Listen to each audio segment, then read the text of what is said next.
Salut à tous les amis, c'est Values et j'espère que vous allez tous très bien et je suis content de vous retrouver pour ce nouveau thread d'horreur. Ne bougez pas, on va adapter l'ambiance.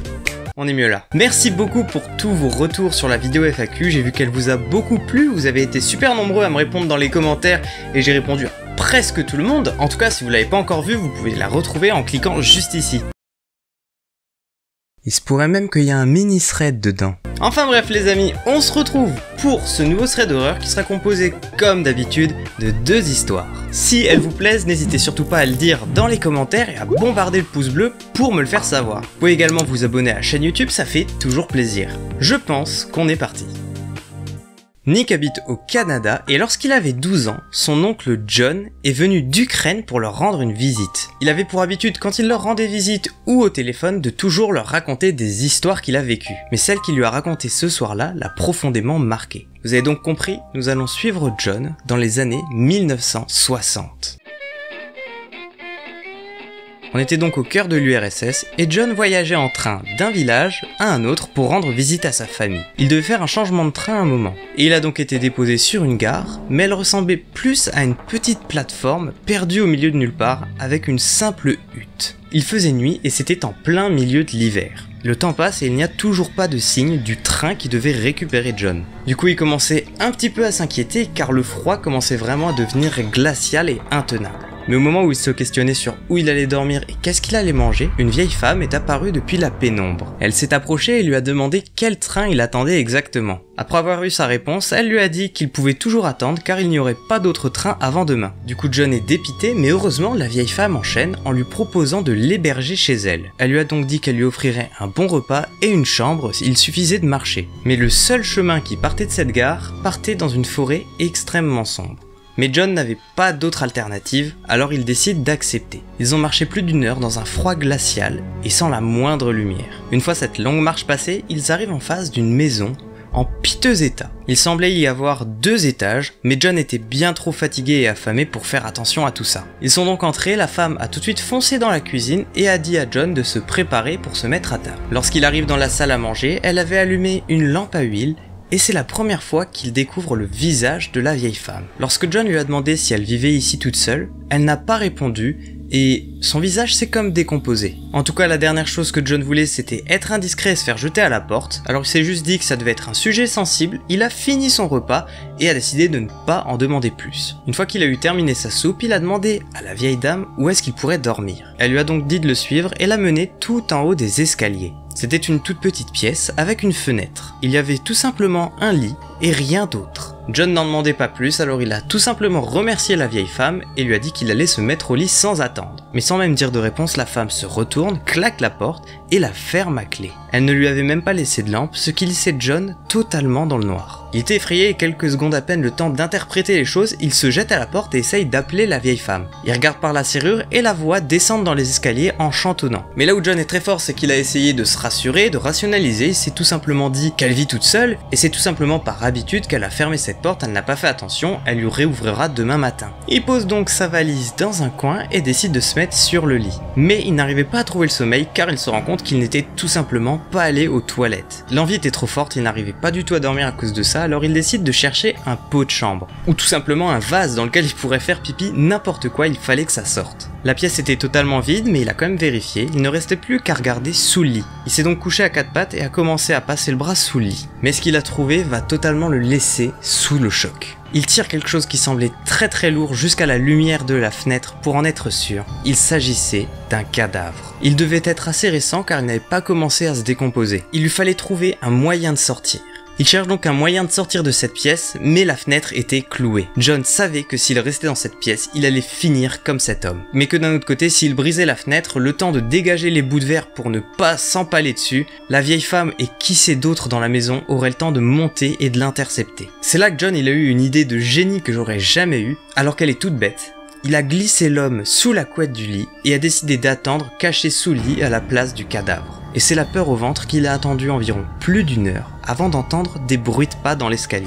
Ils étaient lents, comme pour faire le moins de bruit possible. Puis la poignée de porte commença à tourner très lentement. La porte s'est ouverte et John a vu quelqu'un se diriger près du lit. Puis il a entendu plusieurs bruits sourds, comme des craquements. La personne sur le lit était en train de se faire frapper. Et lorsqu'il n'en pouvait plus, ils ont lâché au sol un pied de biche totalement ensanglanté. Au bout de quelques secondes, elle se retourne, sort de la pièce et ferme la porte derrière elle. Puis les bruits de pas redescendent l'escalier pour laisser place au silence. Mais ils ont laissé un outil important pour l'échappatoire de John. Il a donc attrapé le pied de biche pour retirer les clous un à un et le plus doucement possible de la fenêtre pour pouvoir l'ouvrir. Quand il a enfin réussi à l'ouvrir, il a jeté la valise par la fenêtre avant de s'y jeter lui-même sans se demander s'il allait se blesser. Il était bien plus inquiet par les personnes qui pourraient remonter à n'importe quel instant. Il a donc atterri à l'extérieur, devant cette maison, seul, et a décidé de courir dans la forêt le plus vite possible et le plus loin possible. Il a couru absolument toute la nuit jusqu'à rejoindre le premier village où il a trouvé une gare pour pouvoir prendre son train. Puis John s'est endormi à l'intérieur, mais n'a jamais eu de nouvelles de cette maison. Car il explique qu'en URSS à cette époque, s'il avait prévenu la police, il aurait eu autant de chances d'avoir des problèmes, voire plus, que cette famille. Mais à partir de cette fois-là, il a décidé de prendre un autre trajet et de ne plus emprunter ce train pour pouvoir se rendre dans sa famille. Les amis, j'espère que cette histoire vous a plu parce qu'elle était vraiment intrigante et ressemblait pas du tout aux autres. Elle ressemblait d'ailleurs plus à un scénario de jeu ou de film d'horreur. Vous avez qu'à me dire ce que vous en pensez dans les commentaires et si vous avez des suppositions sur pourquoi cette famille tuait des hommes. Est-ce que c'était peut-être des gens qui se nourrissaient des voyageurs qu'ils recueillaient? Je sais pas, j'attends vos retours dans les commentaires et n'oubliez pas le pouce bleu si l'histoire vous a plu. On passe à la seconde.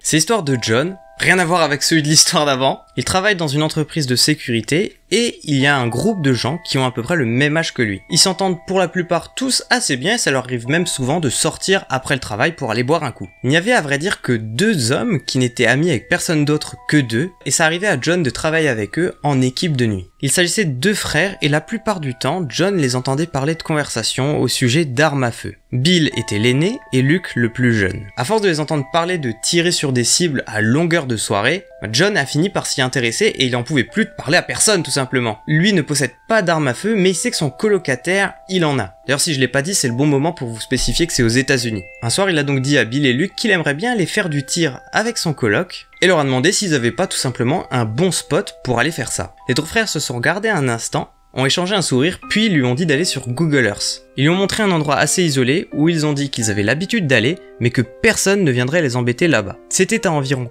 45 minutes de montée dans les montagnes. John a donc décidé que ce serait a priori un bon spot pour qu'ils aillent tirer avec son coloc, car lui aussi pourrait, sans mettre la vie de personne en danger. Le lendemain, son colocataire Dan les a conduits jusque là-bas aux alentours de 10h du matin. Le chemin praticable en voiture s'arrêtait en haut d'une colline et l'endroit assez plat pour tirer était en contrebas. Il fallait donc qu'il parcourt ses 150 mètres de descente à pied. Il faut spécifier que John avait mis exprès une sorte de veste jaune ou orange fluo pour que s'il y avait d'autres chasseurs, ils puissent les voir de loin et pour éviter qu'ils se fassent tirer dessus. De plus, John est assez grand, donc il était persuadé que personne ne pourrait les manquer de loin. Ça faisait maintenant quelques minutes qu'ils descendaient et ils étaient à environ un quart de la descente. Mais au niveau de la clairière, ils distinguent 2 silhouettes. Ce sont les seules personnes qu'ils ont aperçues depuis qu'ils sont partis. Ils se sont donc dit que le spot était déjà pris, ça les a fait chier, mais ont voulu continuer pour voir ce qu'il en était. Mais ils n'ont pas fait 2 mètres de plus qu'ils entendent une détonation. Puis une seconde, Dan plaque John au sol et ils étaient en train de se faire arroser de balles. Les détonations ne s'arrêtaient pas et les balles venaient se loger partout dans les arbres. Le sifflement passait à peine à quelques mètres des oreilles de John et Dan. Ils étaient sûrs que leur dernière heure était venue. Les personnes qui leur tiraient dessus les avaient pris pour cible intentionnellement. Les tirs commençaient à devenir de plus en plus précis derrière la souche où Dan et John se cachaient. Ils ont donc décidé qu'il fallait qu'ils changent de couverture avant que celle-ci ne cède. Ils couraient entre les balles et John est persuadé que sur la totalité, il a pu entendre au moins une centaine de coups de feu. Ils ont finalement réussi à se mettre à couvert derrière des rochers, mais ils se faisaient marteler à leur tour. Dan a alors suggéré à John de se retourner et de tirer avec les armes qu'ils avaient apportées. Mais John a refusé catégoriquement car ce n'est pas un tueur. Ils ont donc alors attendu, quelque chose comme 15 minutes avant que les coups de feu ne commencent à cesser. La montagne était à nouveau calme. Ils commencent à regarder aux alentours et ne voient plus la trace d'aucun des 2 hommes. Ils étaient tellement traumatisés qu'ils n'ont pas pensé à aller prendre en photo ou récupérer des douilles qui pourraient servir de preuve. Et ce détail va s'avérer important. Lorsque John est retourné au travail le lendemain, il a raconté cette histoire à ses collègues à la pause. Et étrangement, c'était bien la première fois que Luke et Bill s'étaient déplacés pour écouter l'histoire. Lorsqu'il a terminé, Bill est venu s'excuser pour le mauvais comportement des habitants et que c'était bien la première fois qu'il entendait ça. Puis les 2 frères sont partis à leur poste. Mais un autre collègue est venu dire à John que Luke et Bill, apparemment, la veille, étaient allés tirer au spot qu'ils avaient conseillé à John. Il voulait en avoir le cœur net, alors il a décidé de confronter les deux frères et leur a demandé pourquoi ils avaient omis ce détail. Il leur a demandé également quelles armes ils avaient utilisées ce jour-là. Après avoir nié en bloc, John a dit que c'était des psychopathes et qu'il allait appeler la police pour régler ce problème. Et c'est ce qu'il a fait, mais ils ne se sont déplacés que le lendemain. Mais une fois sur place, ils ont dit qu'ils n'ont trouvé la trace d'aucune douille ou d'aucune preuve qui pourrait les relier aux deux frères. John était donc piégé et a continué de travailler avec eux pendant 2 ans. Mais ça lui travaillait de plus en plus jusqu'à ce qu'il parte en dépression et décide de déménager pour aller mieux au bout de 2 ans. Aujourd'hui, il ne se souvient que du visage sans émotion des deux frères lorsqu'il leur a dit qu'il s'était fait tirer dessus.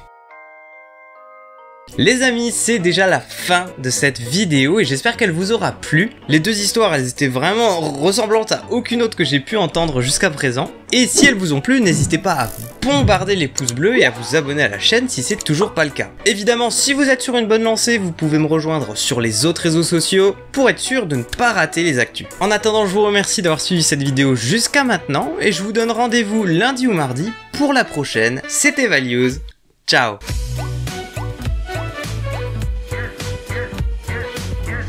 Il avait pour habitude que ce soit au téléphone ou quand il leur rendait... Ils ont marché plus d'1 heure dans un floa. Une fois cette longue marche passée, John savait que s'il restait dans cette pièce, il allait finir comme cet autre homme.